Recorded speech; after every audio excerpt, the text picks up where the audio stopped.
plazas, parques, y se dedican especialmente a los barrios humildes del Gran Buenos Aires.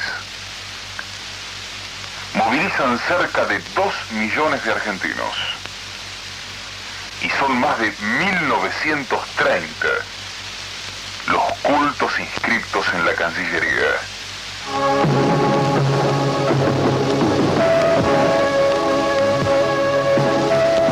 Anticipos 2 presenta hoy las sectas, una nueva forma de dominación.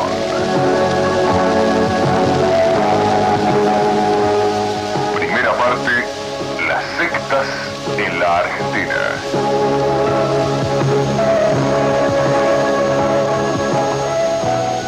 En 1948, Perón creó el fichero de cultos no católicos, dando legalidad a los que ya existían y para los nuevos que ingresaban. Y en 1978, Videla abrió el registro de cultos autorizando la inscripción de cualquier grupo religioso. Todo grupo inscripto está exento de abonar impuestos y derechos de aduana, y se los autoriza a realizar actos en la vía pública. Hasta 1980 funcionaban en el país unos 1000 cultos no católicos, exceptuando los judíos, musulmanes, ortodoxos y protestantes históricos. Había en aquel entonces unas 250 iglesias evangélicas o pentecostales y 180 grupos de espiritistas. Desde 1981 hasta finales del 85, la cifra ascendió a 1930. En solo 5 años se triplicaron las sectas en Argentina. Los pentecostales fundaron 400 nuevos grupos y los espiritistas o umbanda unos 250. A principios de 1984, Jimmy Swaggart era un desconocido en nuestro país cuando comenzó a emitir aquí un programa semanal de televisión llamado Ministerios de Jimmy Swaggart. Recuerde siempre esto: las palabras que habla un profeta, aunque sea profeta, no son igual que el profeta. Son palabras de Dios. Y estas palabras fueron de Dios. Primero que todo, la profecía que Balaam dio se aplica a nosotros hoy en forma muy gráfica. ¿Cómo se aplica? Lo primero que Dios nos muestra a través de Balaam es lo que Él puede hacer, y quiero con la ayuda de Dios mostrarles lo que Dios puede hacer. Es una gran declaración. Si yo en mi limitado conocimiento intentara compartir, no me sería posible. Yo nunca podría comenzar a enumerar sus bendiciones. Si yo tratara de decirle de la grandeza, la gloria y el esplendor de Dios, nos llevaría 30 días, apenas tocando lo superficial. Salomón dijo que los cielos no podrían... Un año después de haber empezado en la Argentina, en mayo de 1985, Jimmy Swaggart colmaba el Luna Park y miles de interesados quedaban en la calle por falta de espacio. Hoy, 9 canales argentinos transmiten su programa donde canta y predica. En enero de este año, volvió durante 3 días para realizar su segunda cruzada y, para envidia de políticos, futbolistas y cantantes, llenó el estadio de River con 150.000 personas. El público, en su mayoría humilde, de clase media baja y extracción obrera, pasaba por al lado del típico vendedor que ofrecía a 2 australes cuadros, lapiceras, almanaques y cassettes de Swaggart, y del ídolo nacional de la fe, Oscar Radito. Otros ofrecían periódicos con reportajes a Robledo Puch. Antes asesinó y era hijo del demonio, ahora hermano creyente. O recuerdos del ex dictador de Guatemala, José Efraín Ríos Montt. Jimmy Swaggart es predicador y cantante. Las leyes cambian, gobiernos cambian, todo cambia, mas Dios nunca cambia. La Biblia dice que Él es el mismo ayer, hoy y por los siglos. Él nunca cambia. Puede confiar en eso. El dólar cambia, mas Jesús nunca se cambia. No importa lo que digan los teólogos, Él nunca cambia. No importa lo que algunos enseñen, Él nunca cambia. No importa lo que algunos seminarios digan, Él no cambia. No importa lo que algunos pastores digan, Él no cambia. No importa lo que digan los ateos, Él no cambia. Sigue sanando enfermos, sigue obrando milagros y salvando las almas. Sigue llenando creyentes con su espíritu. Él sigue bendiciendo y levantando a los hombres. Llegó a Buenos Aires acompañado por un equipo de 60 personas, entre músicos, cantantes y técnicos. Un equipo de sonido de 45 toneladas y una potencia de 175.000 vatios. La consola que utilizó en River tenía 36 canales y utilizó para toda la cancha 20 baffles gigantescos. El costarricense Stanley Black oficiaba de traductor persiguiéndolo, imitándolo, llorando y quebrando la voz para no quebrar el dramatismo de Swaggart. Detrás del palco, una gran cantidad de deliciados, deficientes mentales, ciegos y enfermos esperaban el milagro. Durante 40 minutos, Swaggart se refirió a Jesús, Satanás, al fin del mundo y también habló sobre política. Señaló que Argentina debe convertirse en tierra de Dios, que Dios eligió a Estados Unidos como el nuevo Israel y el pueblo norteamericano salvará a la humanidad.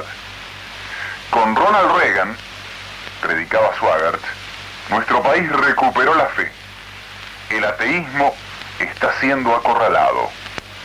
Piensen lo afortunados que ustedes son. En la Unión Soviética no podrían reunirse. Demos gracias a Argentina que tenemos libertad de encontrar a Dios.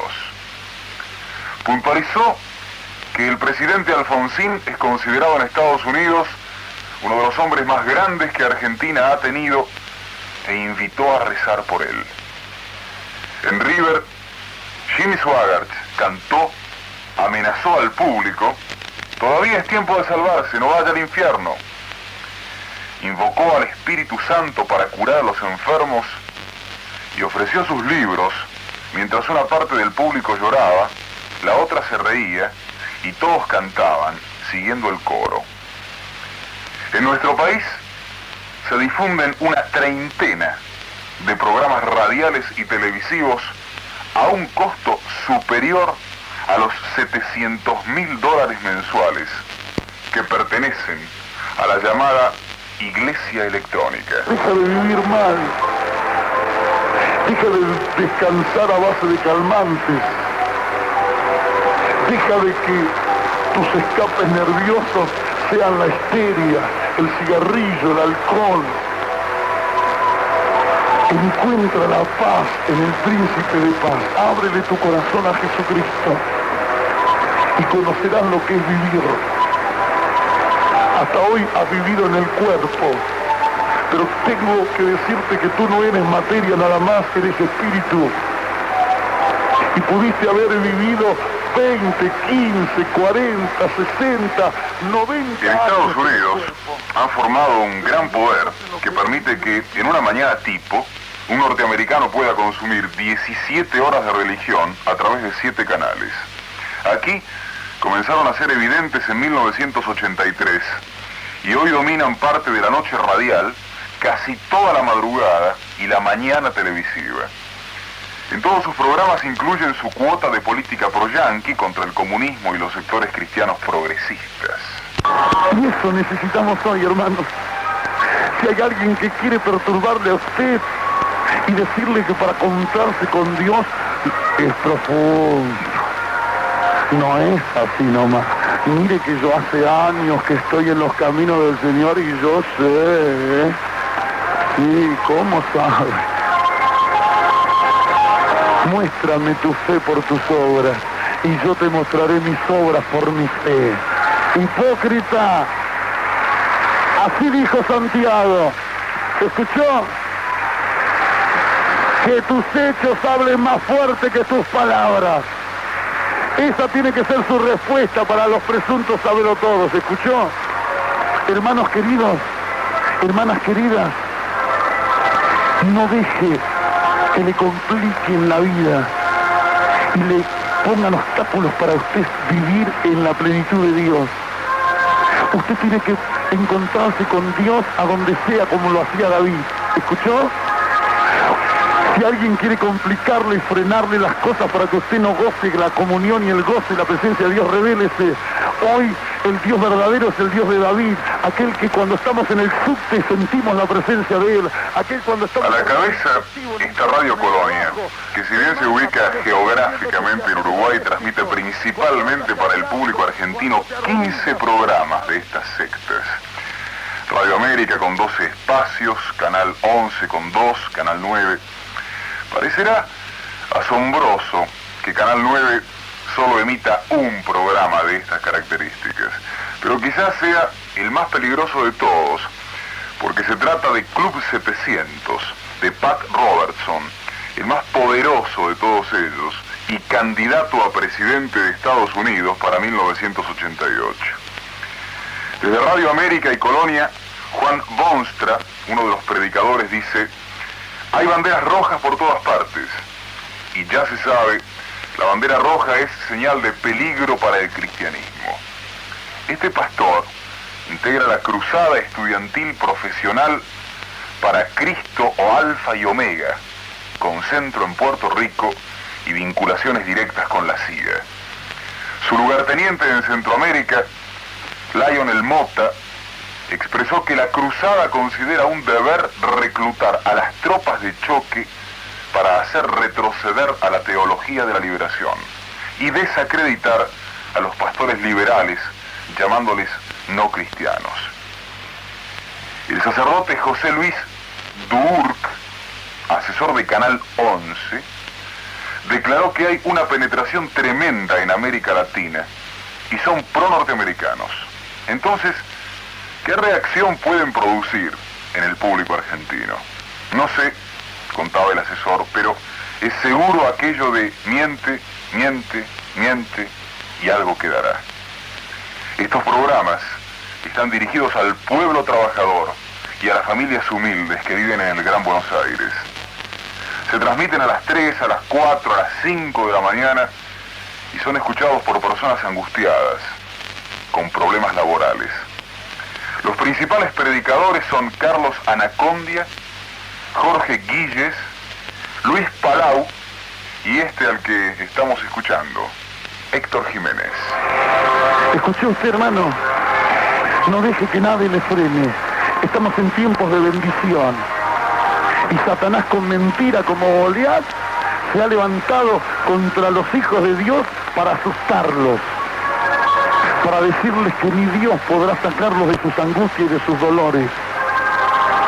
Recién hablé con una hermanita que presuntamente se iba a matar. Y digo se iba porque voy a orar por ella. Satanás se quiere morir, porque hoy yo no podía hablar con nadie. Por una presunta dificultad, yo tuve que hablar con esa hermanita. Y ahora Satanás se muere, porque esa mujer, en vez de matarse, va a conocer lo que es vivir en Jesucristo. Gloria, gloria a Dios. Escucha, hermano. Entre el 12 y el 20 de abril, Luis Palau organizó una cruzada en el estadio de Vélez, a la que concurrieron más de 200.000 personas. Y aunque le parezca mentira, fue declarada de interés nacional por el Poder Ejecutivo, a través del decreto 746 de la Secretaría de Desarrollo Humano y Familia. Luis Palau comenzó a predicar en 1966 en Colombia y se lanzó a toda Latinoamérica. Reside desde hace 26 años en los Estados Unidos y antes de predicar, ofició de traductor de Billy Graham. Ha predicado para más de 6 millones de personas y ha llegado a través de radio y televisión a otros 300 millones. Tiene programas de radio en toda América Latina y programas especiales de TV. En los días de la cruzada, contestaba llamados telefónicos en Canal 9. En una conferencia de prensa ofrecida en un lujoso hotel del centro de Buenos Aires, expresó que es más importante el hambre espiritual que el material y puedo asegurar, agregó, que los argentinos hoy tienen un gran hambre espiritual, que él comprobó, agregamos, cuando estuvo en Guatemala durante la presidencia de Ríos Montt, que las denuncias sobre violaciones a derechos humanos eran falsas, que la teología de la liberación dijo no es tal, puesto que dice que el pecado está en las estructuras de la sociedad cuando en realidad dice está dentro de las personas, y que vamos a una explosión, una tercera guerra nuclear, un invierno nuclear. Todo esto vemos bíblicamente. La caída de nuestra civilización será sellada con la vuelta de Cristo, quien juzgará a los que rehusaron entregarse y doblegarse a Él. El juicio de Dios está declarado sobre la raza humana. Para muchos, los próximos tiempos producen terror, pero para nosotros que creemos en Cristo, el fin del mundo es muy emocionante. Yo meditaba en algo cuando este joven estaba testificando respecto a que él practicaba artes marciales. Hace un tiempo atrás, allí también estábamos en Plaza 11, en un aire libre, cuando llegó un varón, yo recuerdo que estaba totalmente atormentado, era un hombre con un físico muy atlético, y se acercó cuando terminamos la ronda en una forma violenta y me dice, pastor, yo tengo ganas de matar. Y usted sabe lo que me ha pasado. Mi esposa me ha abandonado, se ha ido con una persona que yo creía que era mi amigo, me he quedado solo con mi niña y estoy buscando para tener una revancha. Yo practico tal y cual arte marcial y estoy preparado para hacer cualquier cosa. Yo quiero destruirla a ella, destruirme luego a mí. Y yo le empecé a hablar de Jesucristo, le empecé a decir, mire Félix, realmente el único que puede cambiar su vida es Jesucristo. Usted no va a arreglar nada ni matando ni destruyendo, sino que está cargando sobre sí más condenación. Empiece a congregarse, empiece a buscar del Señor y verá cómo su vida va a cambiar. Recuerdo que aquel hombre fue llevado a nuestra reunión allí y estábamos por la noche proclamando el mensaje del Evangelio. Él estaba ahí en una tensión tremenda cuando el Espíritu de Dios empezó a obrar en su vida.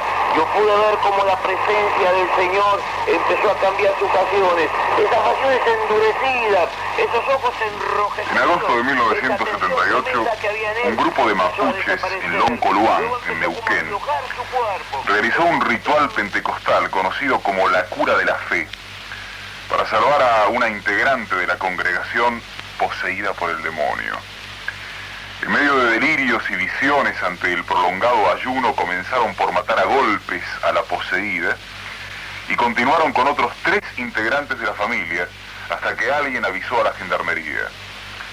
El hecho fue ocultado por la dictadura militar y los culpables sobreseídos por el juez Simonelli de Zapala, argumentando que no podía responsabilizarse a la Unión Pentecostal Argentina, filial de la Asamblea de Dios, del hecho, ya que el grupo había actuado bajo los efectos de éxtasis místico.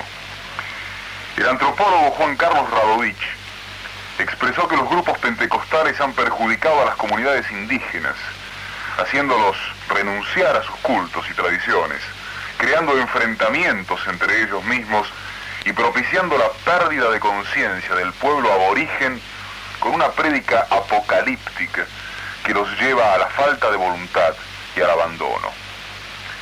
Además de los pentecostales, aquí funcionan otras sectas, incluso algunas prohibidas, como los Niños de Dios, que a pesar de no funcionar libremente, cuentan con 700 adeptos. Los Hare Krishna tienen hogares en todo el país y cerca de 1000 miembros. Los Testigos de Jehová, que fueron prohibidos en los gobiernos de Perón y Frondizi y la dictadura de Videla, fueron autorizados por la resolución 264 del gobierno actual y realizaron actos en Capital, Córdoba y Rosario con más de 200.000 personas. La secta del Gurú Maharaji llegó a la Argentina en la década del 70 y en 1973 se instalaron definitivamente aquí con una presentación del Gurú en el Teatro General San Martín. En el 84 y el 85, el Gurú realizó 2 visitas más, pero solo dio charlas para los miembros de la secta, llenando en uno de sus viajes el Luna Park. En 1968 llegó a nuestro país el primer centro de meditación trascendental con personería jurídica número 1511. Hoy cuentan con 3 centros en Capital Federal, funcionan en 10 provincias con un total de 15.000 adeptos y en sus afiches callejeros hay varias artistas, Graciela Borges, Nacha, Irma Roy, que recomiendan la práctica. En 1917 se fundó en la Argentina la Escuela Científica Basilio y hoy el espiritismo recluta 100.000 seguidores. Este crecimiento no solo se ha dado entre las clases populares, sino también en la clase media alta. Hay gran cantidad de locales umbandistas en San Isidro, La Lucila y Martínez. Cuando me siento así, sé que Dios tiene algo especial para alguien y será alguien en ese culto con una necesidad muy especial, que Dios oirá y contestará mi oración. Siento gratitud saber que tenemos a alguien a quien podemos llevar nuestros problemas y sabemos que nos oye y sobre todo Él tiene cuidado y tiempo para escucharnos. No solo eso, más tiene las respuestas a todo interrogante y la solución a todo problema que tengamos. Y al salir de su presencia, sabemos que hemos estado en la presencia de alguien más grande que nosotros. ¿Tiene usted el sentir de conocerlo como su Salvador? Le doy gracias. Un capítulo aparte merece la penetración en la Argentina de la secta Moon. Llegó meses antes del golpe del 76 y apoyó decididamente a la dictadura. A partir del 79 comenzaron su actividad política y sus responsables eran el general Díaz Besone y Monseñor Antonio Plaza, que patrocinó un curso MUNI en 1981 que le valió una importante donación a la Universidad Católica de La Plata que dirigía Nicolás Argentato. Por esos años adquirieron un castillo de 130 hectáreas en Lobos, una granja de 33 hectáreas en Bransen, varios inmuebles en el interior y capital y vinculaciones con los diarios Ámbito Financiero y La Prensa. En el 85, Roque Carranza acusó a la secta de estar implicada en un complot contra la democracia y el fiscal Daniel Piotti citó a declarar a Argentato y al doctor Cecilio Jack Viera, que reconocieron haber participado de una reunión MUNI en Brasil junto con un hijo de Álvaro Alzogaray, aunque negaron haberse visto allí con Suárez Mason. En agosto de ese año, Argentato, Viera y los profesores García Bazán, Roberto Bray y Miriam Weyland firmaron una solicitada página entera en el New York Times titulada "Estamos orgullosos del reverendo Moon". El apoderado de la secta aquí es el doctor Juan Carlos Ortiz Almonacid, el ex abogado defensor de López Rega en Miami. Las vinculaciones entre López Rega y la Moon comenzaron en 1982. En septiembre de ese año se realizó en Colombia la 6ª Conferencia Mundial de Medios de Comunicación. La delegación argentina estaba integrada por Luis Beldi, de Ámbito Financiero, y Jorge Conti, marido de Norma López Rega. Allí, Conti se contactó con los Munis y pidió por la seguridad de su suegro, que a partir de ese momento se convirtió en un protegido de la secta, como lo es hoy Guillermo Carlos Pajarito Suárez Mason. Tenemos dos tipos de preocupación. Uno es el aspecto religioso, es decir, qué es lo que ellos están predicando. Muchas de estas sectas que son cristianas o que predican el evangelio, según ellos afirman, lo predican de una forma o muy limitada o muchas veces distorsionadas.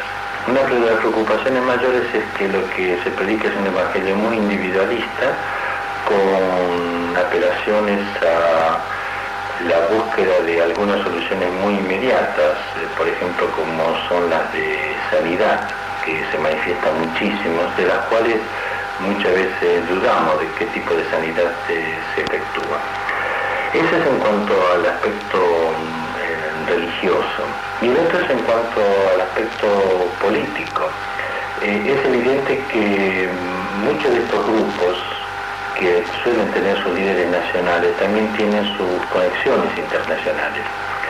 Y en ese aspecto nosotros tenemos que reconocer que desde Norteamérica ha venido una gran influencia de un tipo de predicación del cristianismo y de ayuda para estos tipos de grupos, de los cuales tenemos que poner un interrogante en cuáles son los propósitos políticos de esos tipos de trabajo.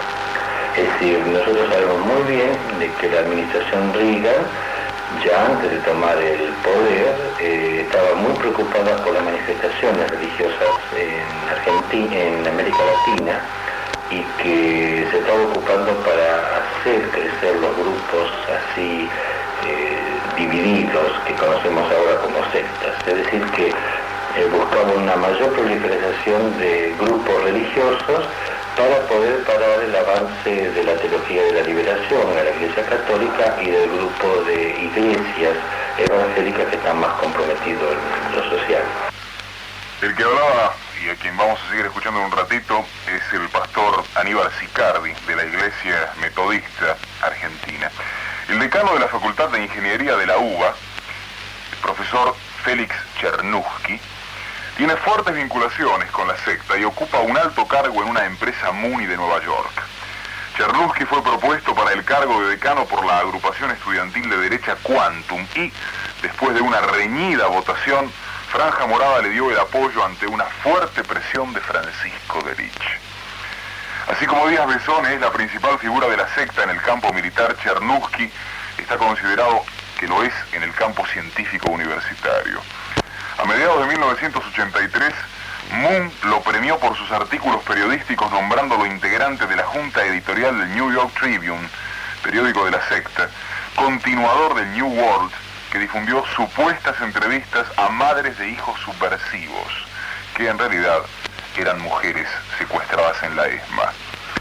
En noviembre de 1984, Chernusky recibió el título de profesor emérito por resolución 481 del Consejo Superior Provisorio, máximo organismo de la UBA, cuyo rector era Francisco Derich. Luis Beldi, secretario de redacción de Ámbito Financiero, y José Cardinali, director de Noticias del Mundo de Nueva York, son los periodistas argentinos más vinculados a la secta. Pero quizás una de las vinculaciones de la secta más impactantes ha sido la del escritor Mario Vargas Llosa, participante de varios de sus congresos, entre los que se cuenta la 6ª Conferencia de Medios de Comunicación, realizada en Cartagena, Colombia. Posteriormente, Luis Beldi publicó durante 3 números de Ámbito Financiero el discurso del escritor.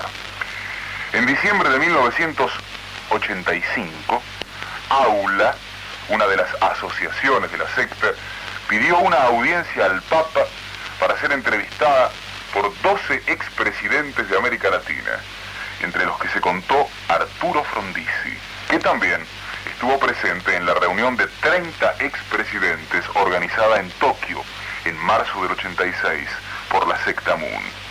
A pesar de haber participado del complot desbaratado en noviembre de 1985 contra la legalidad democrática, el gobierno no ha puesto fin a las actividades de la secta Moon en el país. En el fondo nosotros no hay esa preocupación, pero diría que no sé si es un defecto o una virtud, porque deberíamos estar preocupados por crecer y es algo que también estamos preocupados. Pero sí puedo decirles que existe en general esa preocupación acerca de quitar gente a las sectas en otras iglesias, y yo lo he visto muy claramente en dirigentes de la Iglesia Católica en ese sentido, ¿no? De que tienen esa preocupación. Yo diría que nosotros estamos más preocupados por la gran cantidad de gente que arrastra estos grupos.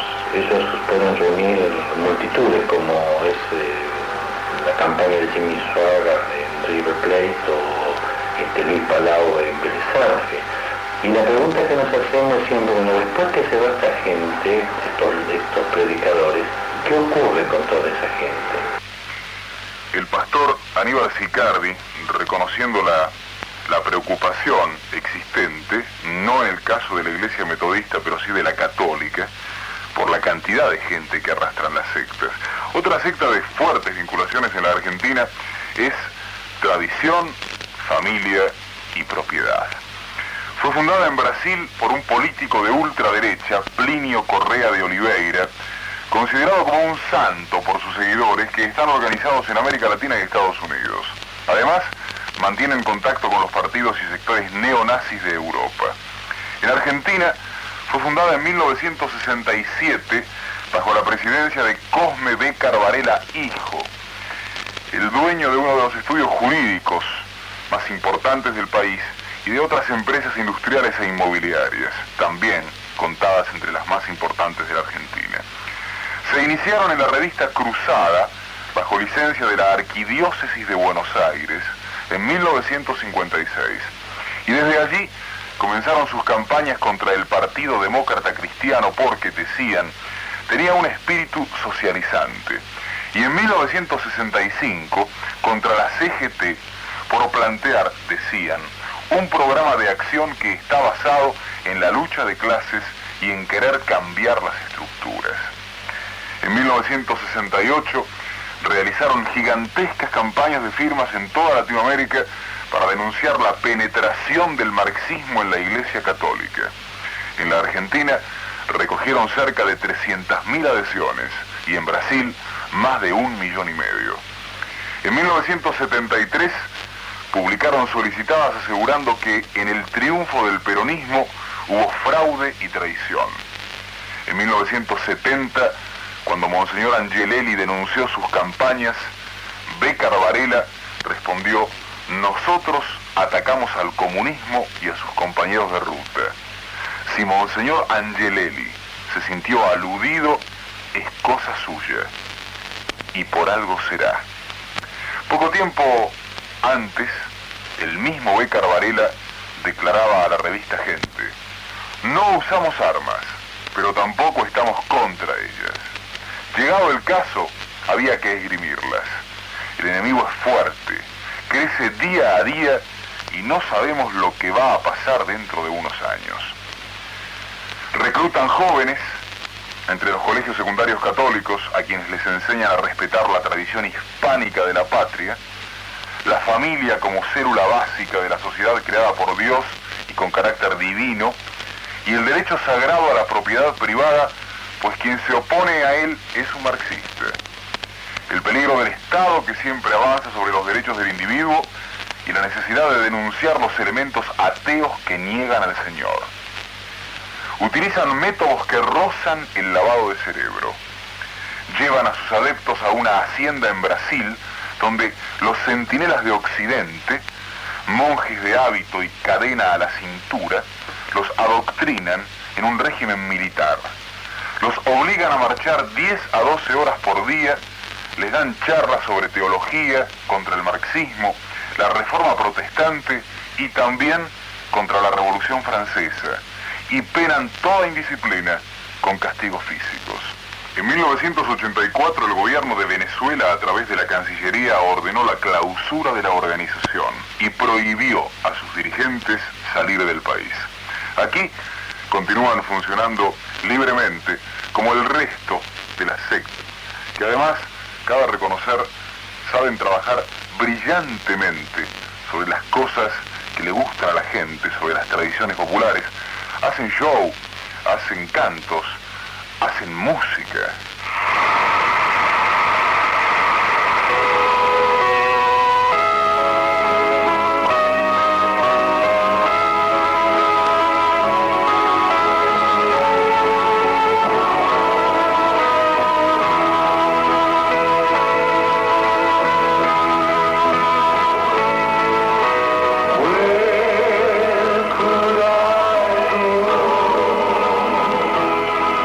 If I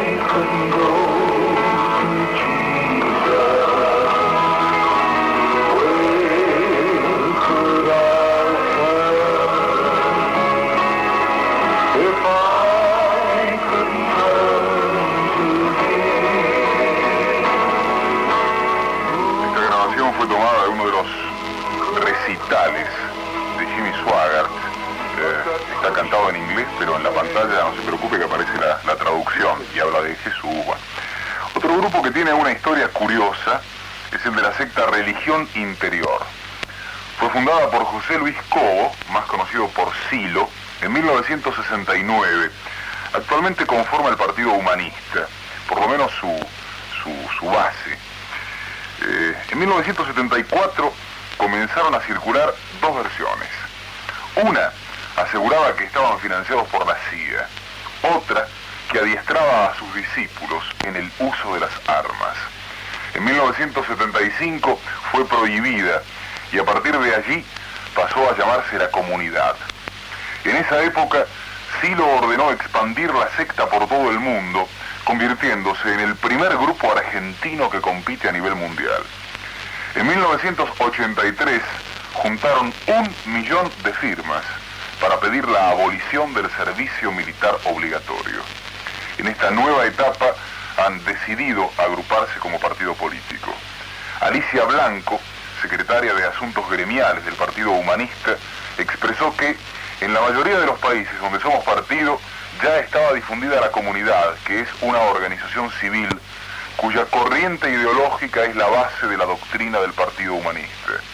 Hoy están distribuidos en 43 países y la sede central está en la isla de Corfú, en Grecia.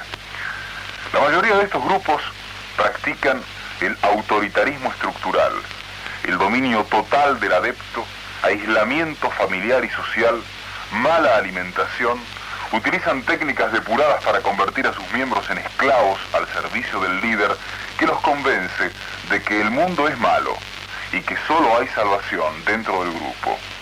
Al mismo tiempo, sus acciones son permitidas con el solo requisito de estar inscriptos en el registro de cultos. Si bien no se puede caer, por supuesto, en una casa de brujas, habría que implementar alguna acción tendiente a penar la violación psíquica de los individuos. En 1984, el tucumano Anastasio Atay denunció la captación de su hijo menor por la secta Moon. El juez Eduardo Bicharra ordenó el allanamiento del local Muni en Tucumán, donde encontraron al joven Atay, de 17 años. La secta, por intermedio de Carlos Almonacid, interpuso un habeas corpus y la Cámara Penal Segunda de Tucumán ordenó la inmediata libertad de los dirigentes Munis. El 22 de mayo de 1984, el Parlamento Europeo aprobó una resolución contra la violación de las leyes por parte de estos grupos. En 1985, el gobierno francés presentó un proyecto para limitar las actividades de las nuevas sectas. ¿Se podrá tomar el ejemplo en la Argentina?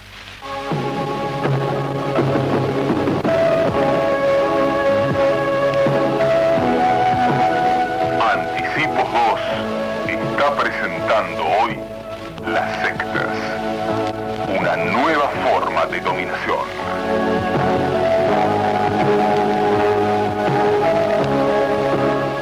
Próxima parte, los métodos de captación.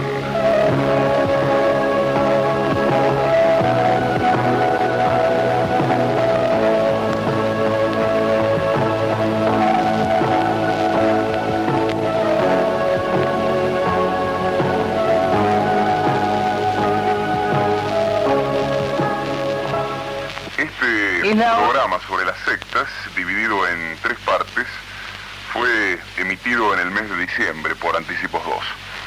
Y entendimos que en esta etapa de vacaciones de Anticipos, porque mi voz y todo lo que usted está escuchando está grabado, no solamente era importante reemitirlo por lo atinente a los pedidos de la audiencia, incluso este cassette fue editado por la Asociación Sin Anestesia, al igual que el de las 2 conquistas, y dicho sea de paso se puede seguir reservando y se lo entrega en Sarmiento 1518, que es la Asociación Civil Sin Anestesia, la sede de la Asociación Civil Sin Anestesia.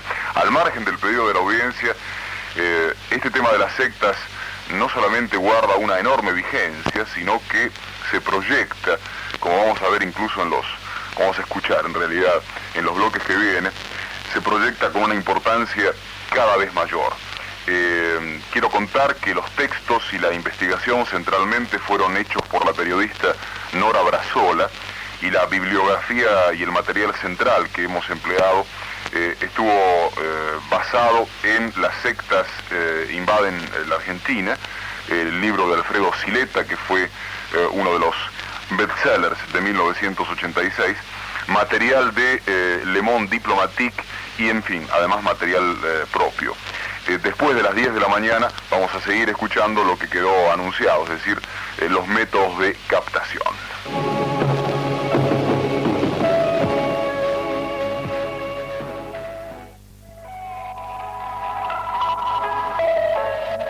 Todas las sectas buscan reclutar miembros entre la juventud y emplean técnicas de una perversidad inimaginable para la captación absoluta.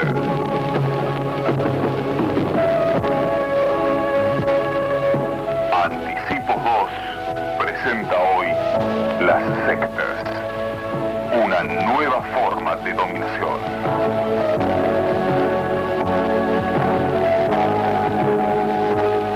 Segunda parte, los métodos de captación.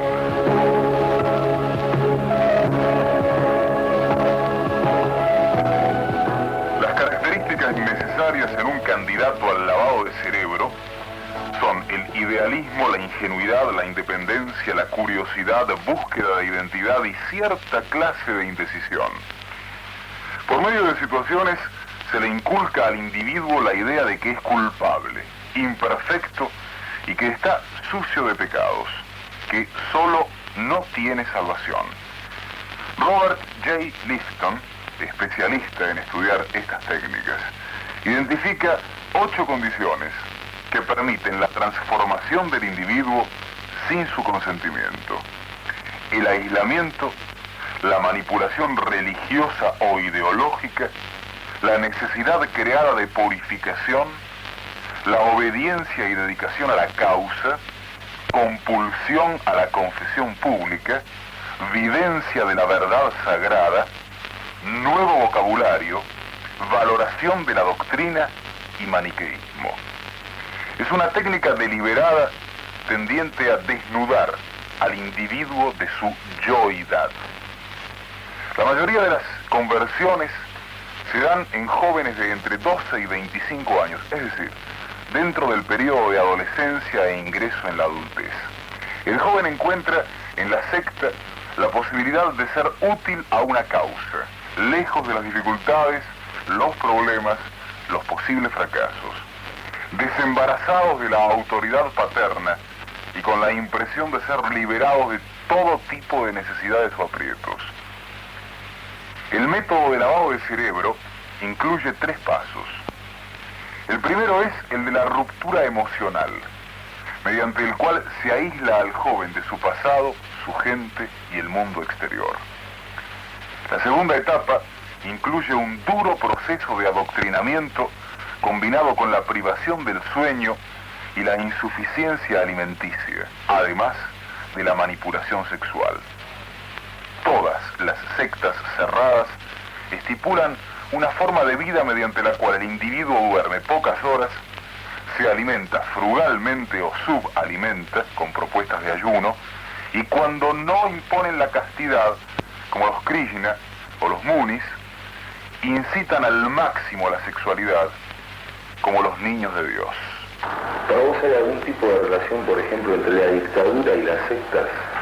Sí, ese es un tema muy importante porque desde la década del 70 comenzaron a ingresar masivamente de la mano de Estados Unidos en América Latina. Acá hay que decir que a partir de Medellín y de Puebla, fundamentalmente de Medellín en el año 78, cuando la Iglesia tiene una opción preferencial por los pobres, se emiten varios documentos. Uno de ellos es el documento de Rockefeller del 69 del Departamento de Estado, donde dicen que la Iglesia dejó de ser confiable para las vinculaciones de Estados Unidos en América Latina. ¿Por qué? Porque había elegido una opción preferencial por los pobres y por los cambios sociales.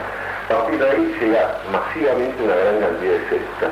Y no solamente se vinculan a los sectores más humildes. Acá tendremos que hablar de los grupos fundamentalmente fundamentalistas o evangélicos o pentecostalistas que plantean una muy apocalíptico de que el mundo se destruye y con el famoso concepto de sanidad, o sea, trabajan en los barrios humildes y marginados de América Latina, y obviamente también están ya en Argentina desde hace 5 años.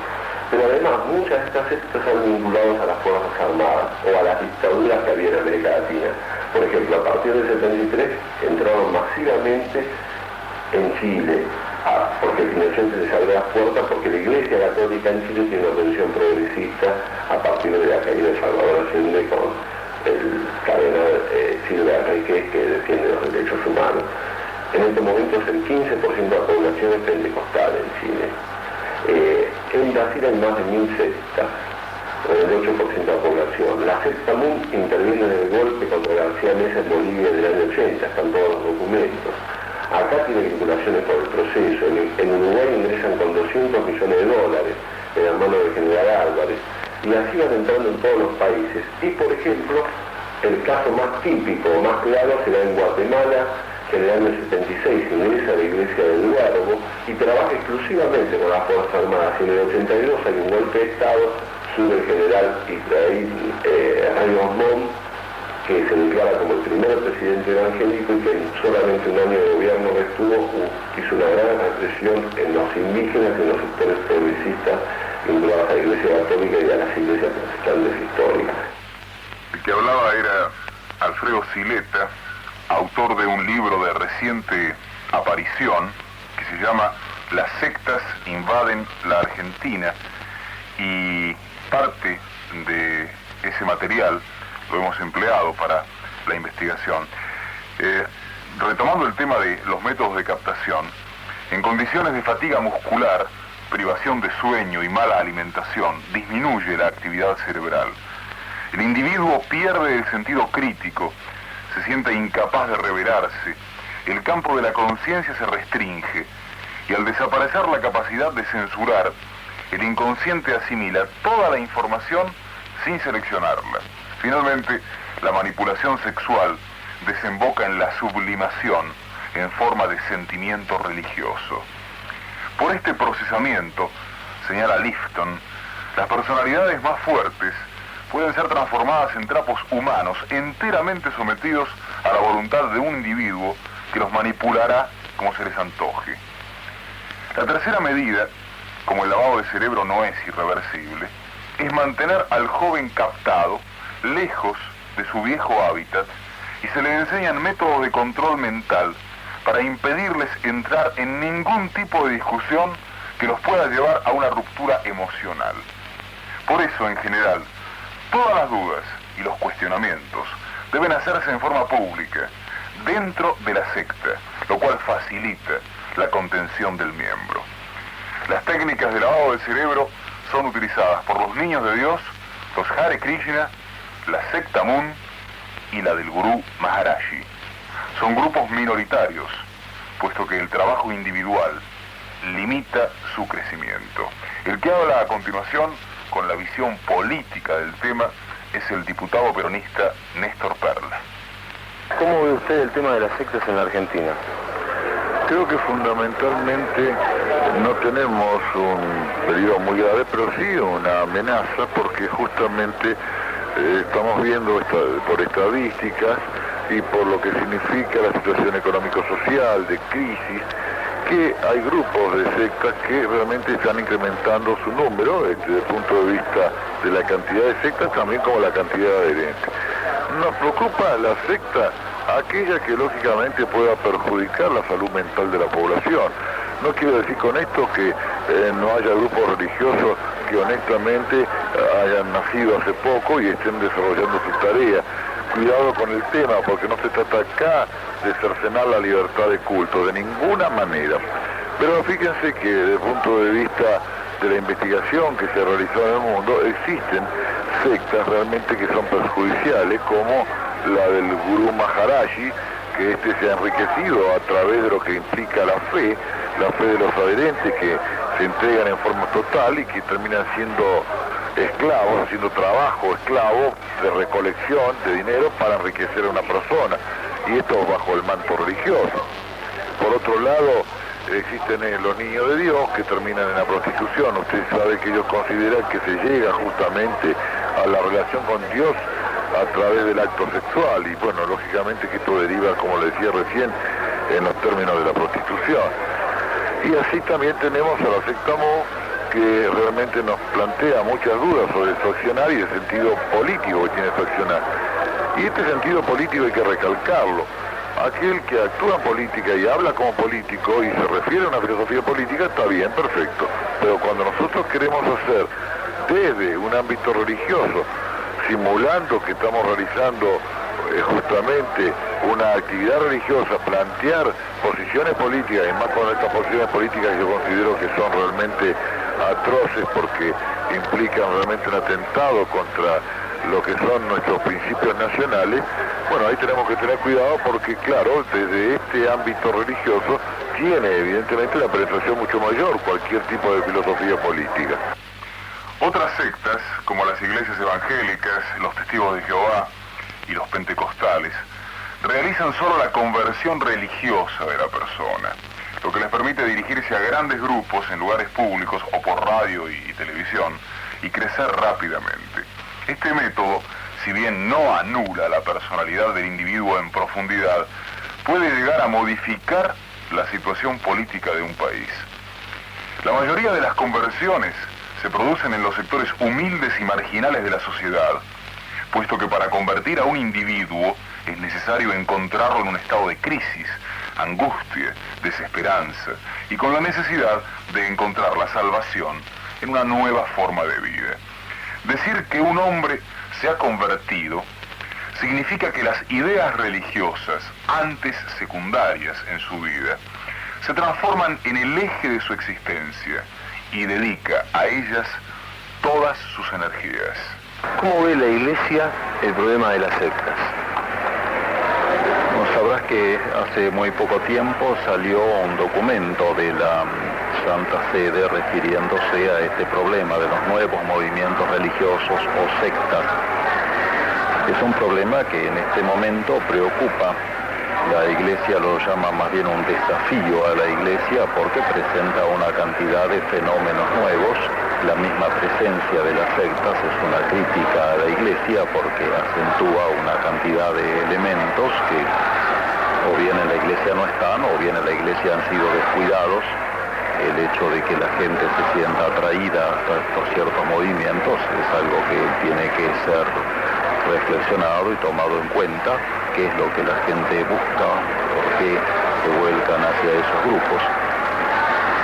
Y también preocupa por otras cosas, como es por ejemplo el hecho de que todo el trabajo de los predicadores de las sectas, el gran impulso que ellos tienen, está dirigido a pulverizar, a dividir, a fragmentar la población en distintos grupúsculos, mientras que las iglesias tratan siempre de unirse, de hacer un trabajo de unificación.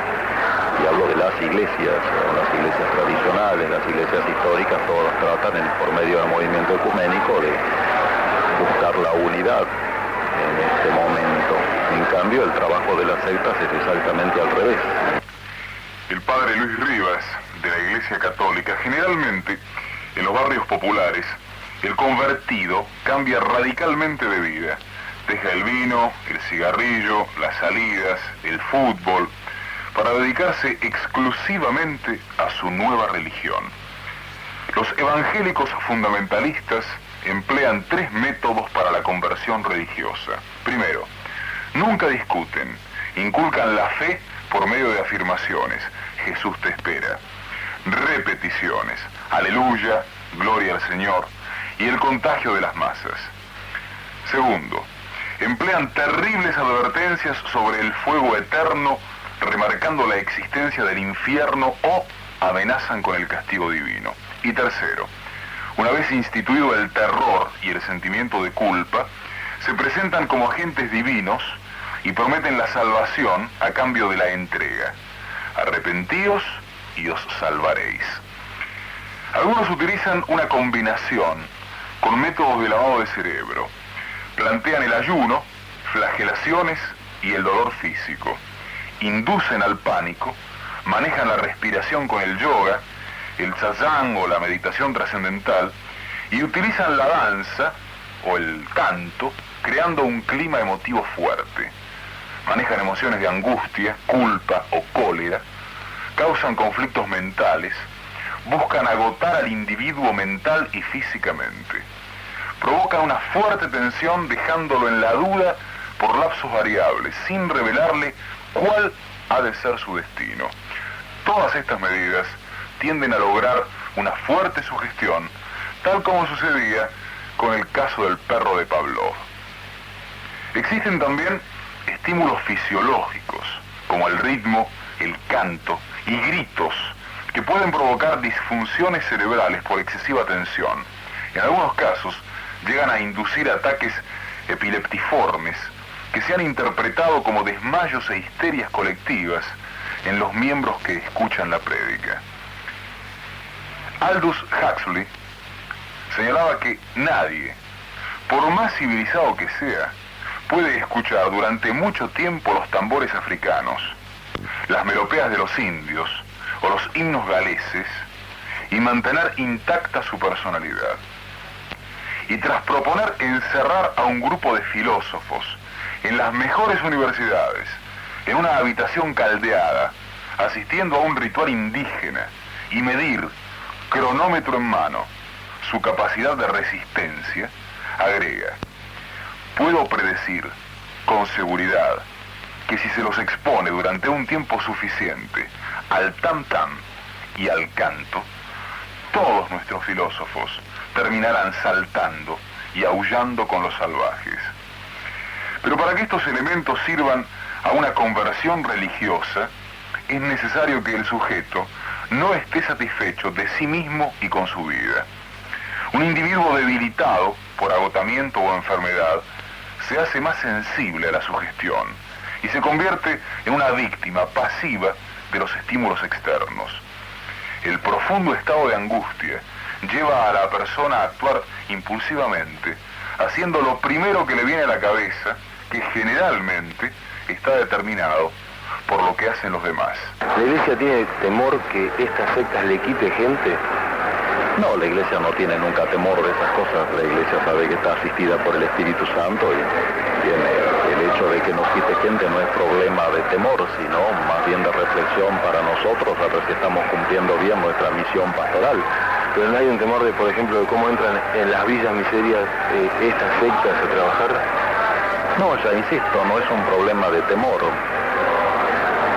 El temor, ¿por qué? No es acá una cuestión de ver quién consigue más gente, ¿no es cierto? La Iglesia no está para eso, tenemos que ser un signo en el mundo y así como Jesús se quedó solo en la cruz el último día, eso no es ningún temor. Aunque nos quedáramos solos mientras seamos fieles al Evangelio, hay que quedarse solo.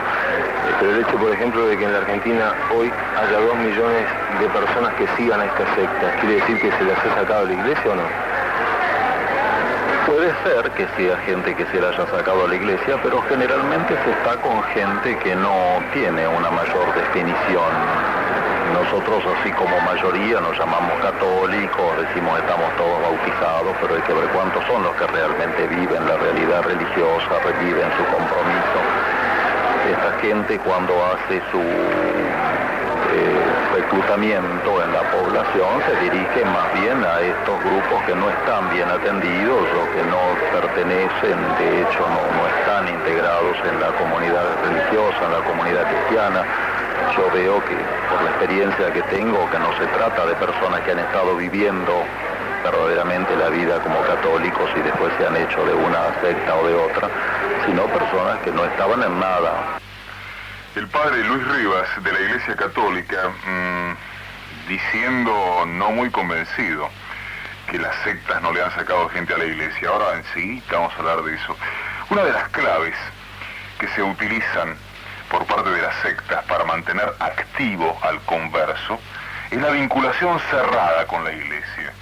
El líder religioso reúne al grupo diariamente para realizar actividades, escuchar el sermón y después los miembros narran al grupo sus experiencias.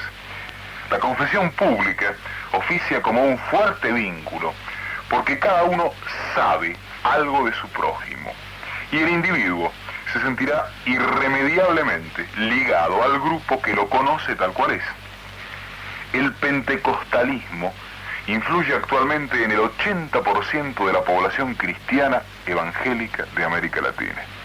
Entre ellos pueden mencionarse a Comunidad para la Evangelización y Activación, Voz de la Curación, Asambleas de Dios, Iglesia Evangélica de Acción, Asambleas de Cristianos Evangélicos, La Última Lluvia, Pentecostales Liberados, Iglesia Apostólica Independiente, Alianza Cristiana Pentecostal, Evangélico en Acción, Bethesda, Misión del Evangelio, Misión Pentecostal Internacional, Misión Franco-Suiza Pentecostés, Pentecostales Libres, Elim, Amigos de la Acción y los Discípulos de Cristo, a la que pertenece nuestro amigo Ronald Reagan.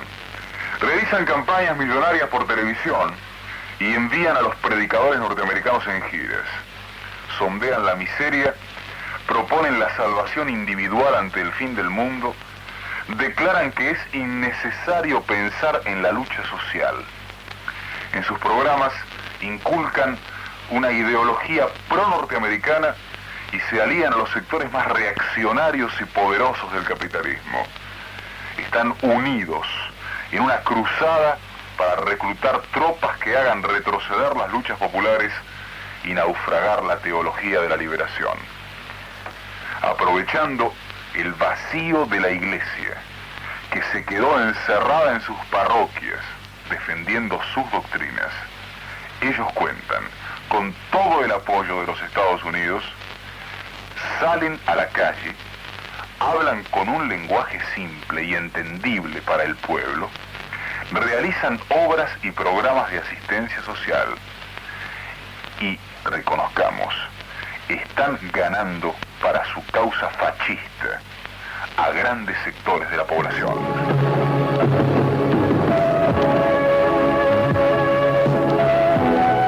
Anticipos 2 está presentando hoy las sectas, una nueva forma de dominación. Próxima y última parte, las sectas en la política internacional.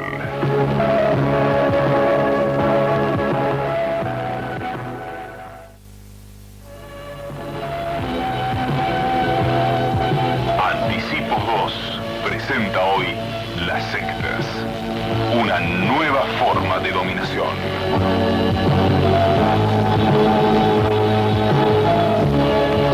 Tercera y última parte, las sectas en la política internacional.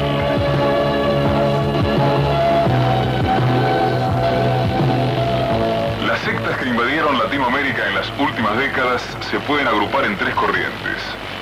Las iglesias evangélicas o pentecostales, nacidas en Estados Unidos y que hoy operan a través de las transnacionales de la fe, como son la World Vision International, Campus Crusade, PTL Television, Billy Graham, Asociación Evangélica, Club 700, Cruzada con Luis Palau o Ministerio de Jimmy Swaggart. 2. Las iglesias paracristianas, que incorporan otros textos religiosos además de la Biblia.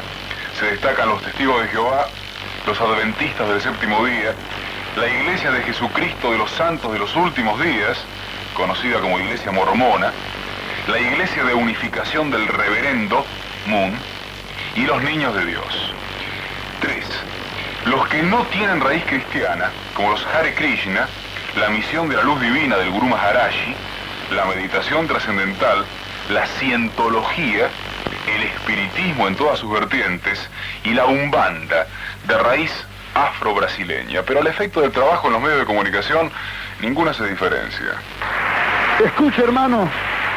Escucha, hermana. Hermana querida, hermano querido, no deje que nadie le perturbe, ¿escuchó? No deje que nadie le complique la vida. El Señor le llamó a usted a servir a un Dios vivo, a un Dios real, a un Dios que se manifiesta, a un Dios que nos mantiene en gozo, ¿escuchó? Todas las sectas provienen de los Estados Unidos, aún las de origen oriental, que arribaron al continente a través de la vía norteamericana.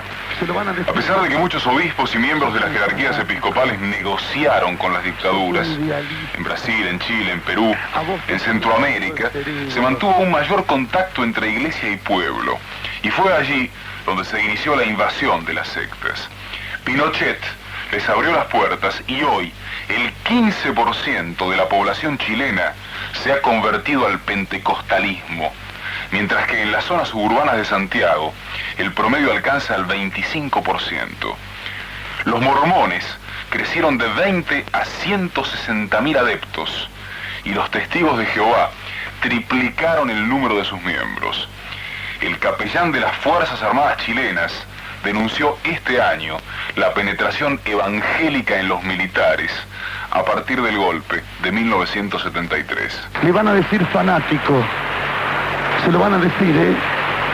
Sos un fanático, sos un idealista, a vos te están lavando el cerebro, y a vos esto y a vos lo otro, pero cierre sus ojos, cierre sus oídos, y abra sus ojos y sus oídos espirituales a lo que dice Dios.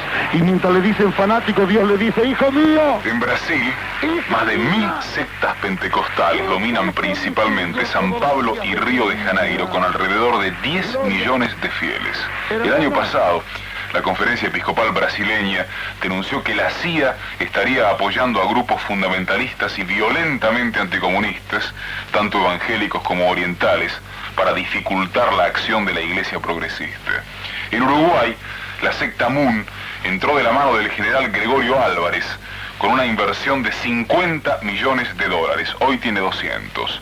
En Uruguay, la secta tiene bancos, hoteles 5 estrellas, el diario Últimas Noticias que dirige Julián Safi y la impresora Polo, que edita más de 150 medios, un control casi total del mensaje a la opinión pública.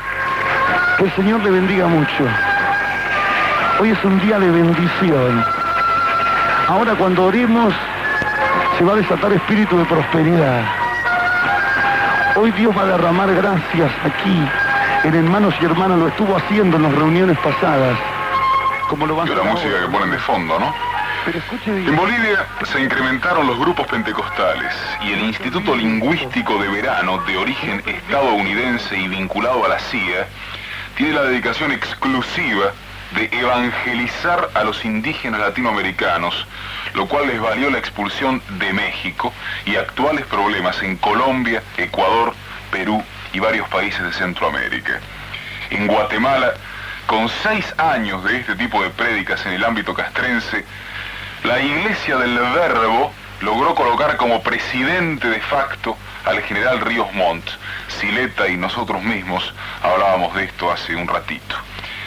Después del triunfo de la Revolución Nicaragüense y de la difusión del documento episcopal de Puebla, donde pese a las presiones conservadoras, los obispos latinoamericanos reafirmaron la defensa de los pobres, los teóricos norteamericanos volvieron a la carga para enfrentar el avance de las fuerzas populares. No estoy hablando de las carreras de caballos, no estoy hablando de Las Vegas, no estoy hablando de alguna contienda política, mas estoy hablando de la gran salvación de Jesucristo ofrece para mi alma, y yo me emociono de eso, y yo lloro acerca de eso, y levantaré el poderoso nombre de Jesús. En 1980, la nueva derecha, o mayoría moral, el brazo político de los predicadores fundamentalistas, elaboró el documento de Santa Fe, proponiendo que la política exterior de Estados Unidos debía comenzar a enfrentar, no simplemente a reaccionar con posterioridad,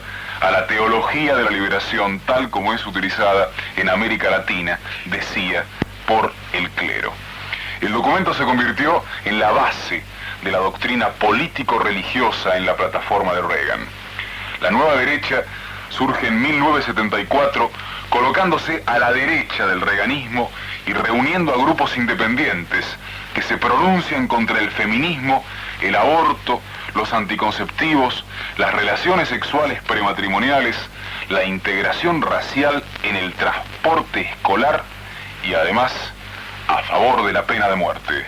He estado en unos 500 aeropuertos y he visto a muchos distinguidos caballeros bien vestidos.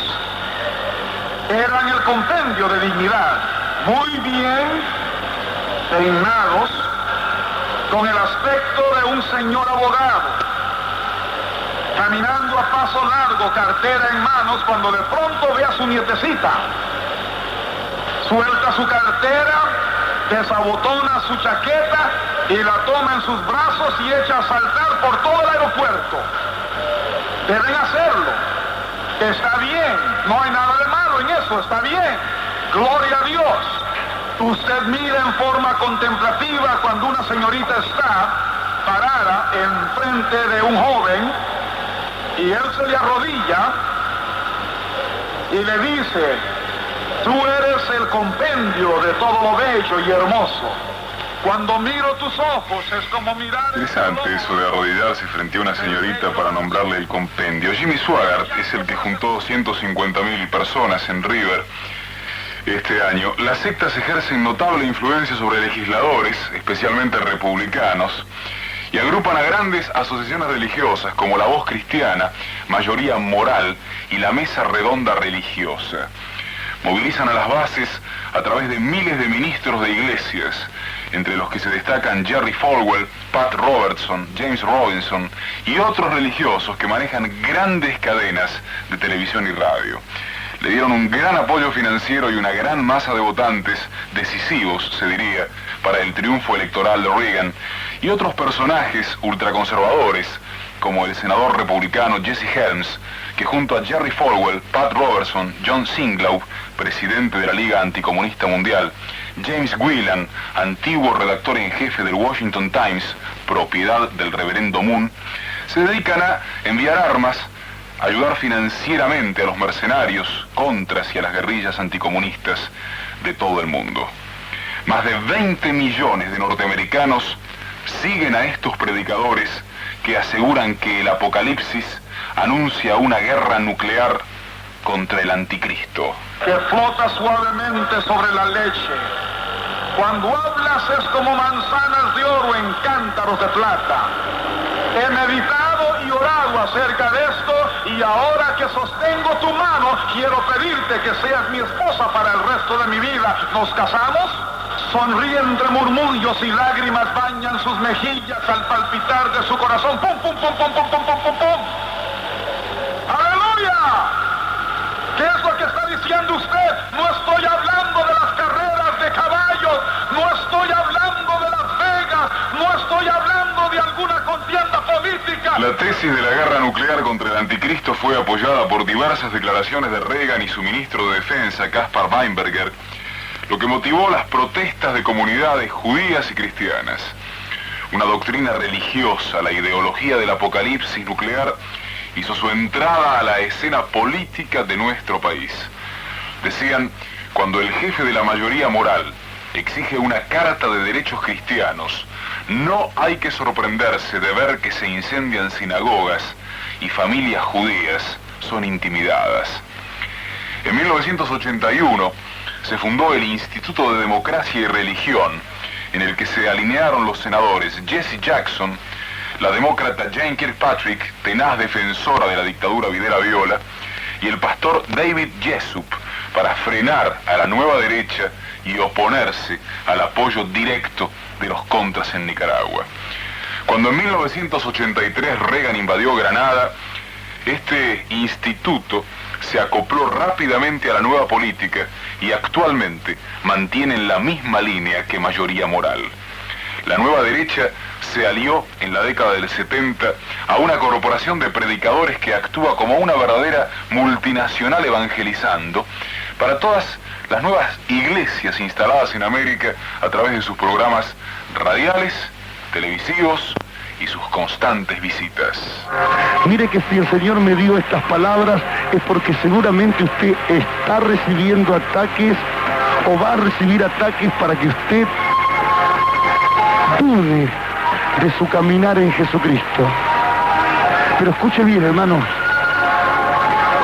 el gozo del Señor tiene que estar en usted. El gozo del Señor tiene que estar dentro de la iglesia. La iglesia que no tiene gozo, la iglesia donde el gozo del Señor no se manifiesta, donde no hay vida, donde no hay gozo y donde no se manifiesta la alegría y la presencia de Dios, es una iglesia sin poder. En menos de 10 años, las sectas lograron dominar en Estados Unidos 5 redes de radio y televisión, con más de 40 canales y 1.500 emisoras, que abarcan una audiencia de 40 millones de norteamericanos y dejan una renta anual superior a los 300 millones de dólares. A esta multinacional que profesa para todas las iglesias pertenecen los predicadores Graham, Palau, Swaggart, Humbert, Robert Schuller, Jim Baker y otros empresarios de la religión que ganan suculentas sumas predicando contra el aborto, la pornografía, el SIDA, el comunismo, el humanismo secular y todos los males de este mundo a través de sus programas. ¿Por qué digo que el gozo del Señor tiene que estar? ¿Por qué el gozo del Señor tiene que estar en usted? Porque es bíblico. La Biblia dice, el gozo del Señor mi fortaleza es. La fortaleza de la iglesia es el gozo del Señor. Y el gozo del Señor lo alienta el Espíritu Santo. Gloria. La fortaleza de la iglesia, la fortaleza del cristiano es el gozo del Señor. Nehemías decía a boca llena, el gozo del Señor mi fortaleza es. Hay gente que le cae mal. Hay gente que le cae mal la alegría y el gozo que sentimos. Dice, esto es delirio, este pastor tiene poder de hipnosis. Lleva a la gente... Y vaya si tiene poder de hipnosis. El más poderoso de todos los predicadores es Pat Robertson, el del Club 700, el que domina el programa que emite el Canal 9. Ha comenzado a perfilarse como posible candidato a la presidencia de Estados Unidos por el Partido Republicano para 1988. A principios de 1986 lanzó su candidatura en la convención anual de los TV Evangelistas y la propuesta recibió mensajes de adhesión de Reagan, decenas de senadores y dirigentes políticos, entre quienes no faltó Jane Kirkpatrick, posible precandidata a la vicepresidencia. En su discurso denunció al marxismo como un poder malévolo. Por eso debemos ayudar, dijo, en las guerras de liberación que se realizan en Nicaragua, en Polonia y en Afganistán, agregando que la Biblia manda, permanecerás sin deuda porque la gente que debe dinero es sirviente de sus acreedores. Los principales comentaristas políticos de Estados Unidos se preguntan quién podrá detener la carrera de Pat Robertson hacia la Casa Blanca si la mayoría de los predicadores, que suman un público superior a 60 millones de norteamericanos, le dan su apoyo. Robertson está aún a la derecha de Reagan, y el sector que representa cree que habrá irremediablemente un enfrentamiento con su mayor enemigo, el comunismo soviético. Pero antes, necesitan dominar plenamente lo que consideran como propio, América Latina.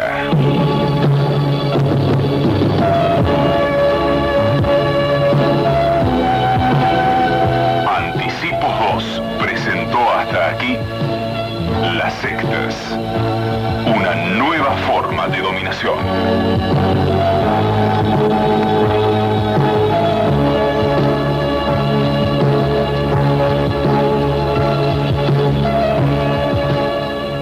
Esto era diciembre del año pasado, así terminaba efectivamente las sectas, una nueva forma de dominación, que Anticipos 2 en este febrero, en donde estamos reeditando las partes más importantes de nuestro programa del año pasado, consideró que debía estar, incluso por los múltiples pedidos de parte de la audiencia.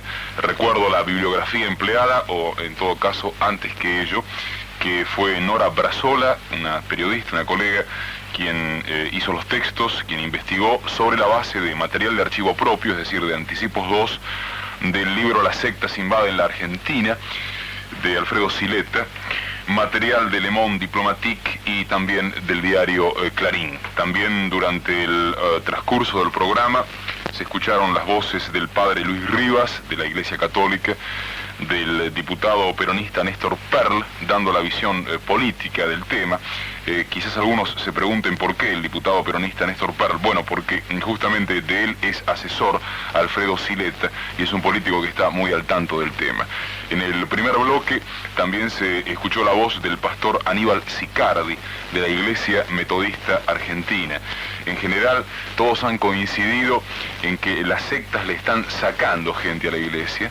Se la están sacando porque tienen, y esto es muy evidente y debemos reconocerlo, un lenguaje muy fácil, muy accesible, muy entrador. Y a medida que la Iglesia se aleja de la gente por su discurso antipopular, las sectas, que sí tienen una manera de llegar muy clara, van recolectando, y hoy 2 millones de argentinos pululan entre estos empresarios de la religión financiados por la CIA. Esto es Anticipos 2, que ahora le presenta en vivo la última tanda del programa. Después seguimos presentando el long play de Osvaldo Pugliese en el Teatro Colón de Buenos Aires. Al aire de techo, reversible.